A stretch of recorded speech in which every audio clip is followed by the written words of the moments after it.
Good morning, good evening, good day, good night, wherever you are in the world. I am Tim, back once again for the Speed Force Racing GP2 Series Brazilian Grand Prix. And we have got short qualifying, a 12-lap sprint, and a 36-lap feature, so this is going to be a freaking long one.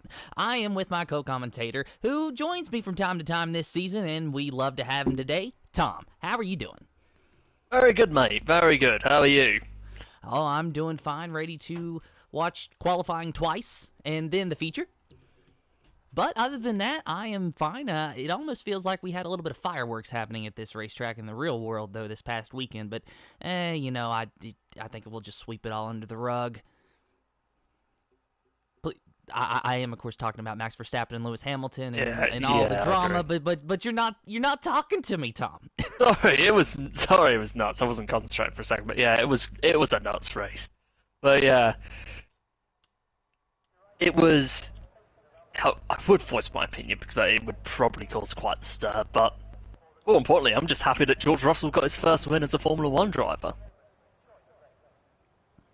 Yeah, George Russell, he's done a great job this season, and, he's really struggled a lot, but that maiden win coming, and I saw an interesting statistic, is that on November 13th, he became, I think, the 113th different driver to win a Grand Prix race, if I'm correct on that. I'll have to go back to Reddit right. and actually look at it, but still. Yeah. Could be right on that.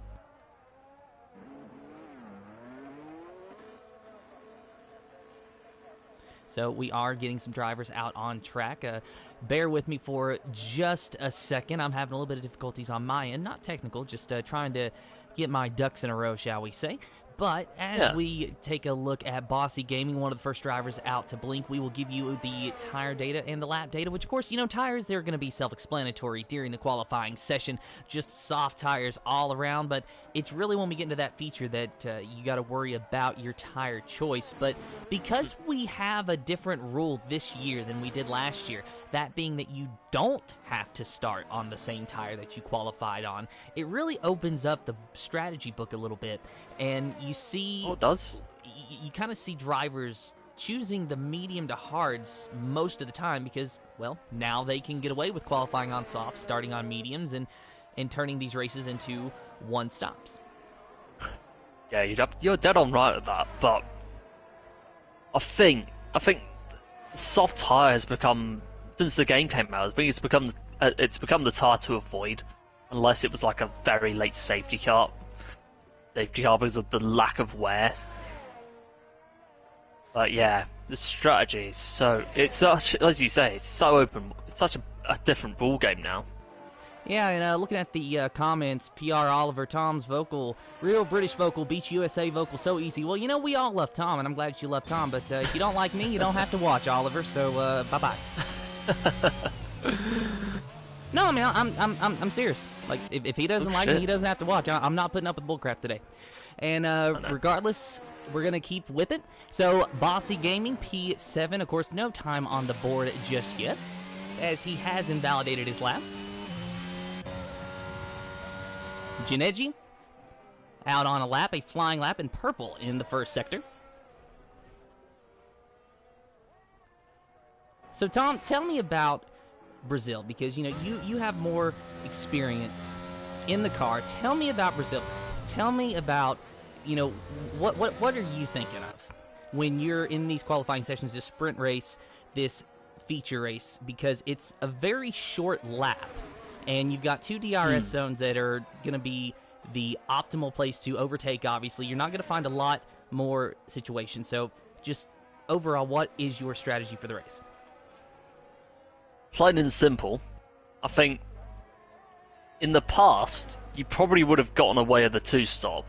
But as you've mentioned with the rule changes, like, you can pretty much get away with a one-stop, whether it be hard to medium or medium to hard.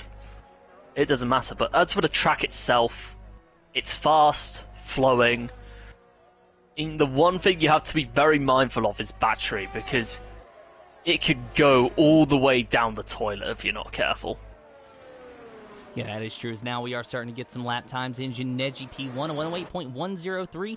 Rage Hunter P2, a 108.218. And then MDJ P3 with a 108.450. That's your top three. But look at Bossy Gaming now, knocking his teammate down to P4. So Bossy Gaming having a good showing so far. Still looking at Cassidy here, so he is on his flying lap. Every other driver looks like they are in the pit, so Cassidy should be the next driver to get a lap time in on the board. Open up that rear wing for the DRS. We'll ride on board with Cassidy.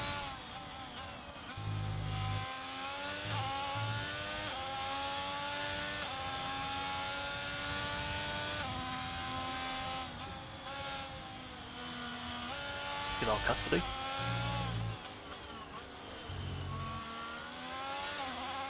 Just being silent here and letting, I love to listen to, to just the sounds of the cars and listen to the drivers, throttle inputs and try to figure out just where he's braking. Obviously, we can't turn the telemetry on because, well, let's be real, the graphic looks like trash. But if we could, I'd pretty much just be zeroing in on that, trying to figure out where he's braking, where he's getting in the throttle, all of that. Yeah. Yeah, very good point, mate. He comes across P4, solid lap. So good job by Cassidy P4 so far. And Xander P9, I was going to switch to him. I actually thought that he was on a lap, but I actually looked at the scoring board wrong. So he is still in the pits. We can't look at him. We will look at KXI, though, in the Red Bull.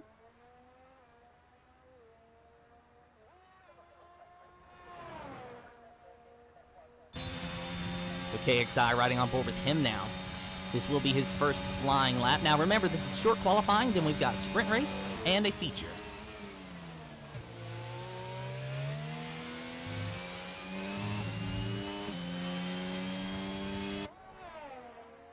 True. So Tom, tell me, as a driver, just how does your mindset change when you have a feature race versus short qualifying? Because obviously, look at that, KXI's actually invalidated his lap. Wow. That's a shame. He was purple in the first sector. But no, when you have a sprint race versus short qualifying, because Speed Force Racing, they have done both this season, what changes in your mindset, if any? Because you're still out there trying to, essentially start as high as you can go, but one difference is you need to be fast for one lap. Another one, you need to be fast for all laps. To be fair, I don't really have a much mindset there because I'd probably crash out by about now. But fair enough. On a serious note, I think you do have to be careful with how many runs you take in qualifying, because you could, and I mean, you could get away with softs at a track like, say, Monza, for instance, because you can literally do a full sprint race on those. But yeah, you have to be careful of how much tyre you're using. Make sure you've got your spare set of mediums staved, and then you'll be cooking for the sprint and for the race. But purely the sprint race is just about keeping it clean. Don't go for anything stupid. Sure, it's a very quick race, but you just gotta be. Stay out of trouble. You gain more places, the better off you're gonna be for the race. Yeah, and that's a really good point that you bring up, Tom. Is that you really do need to, save your tires, and you were talking about, keeping that set of mediums just so that you can use it later on. Very true, mate. So as Senna Martins has just completed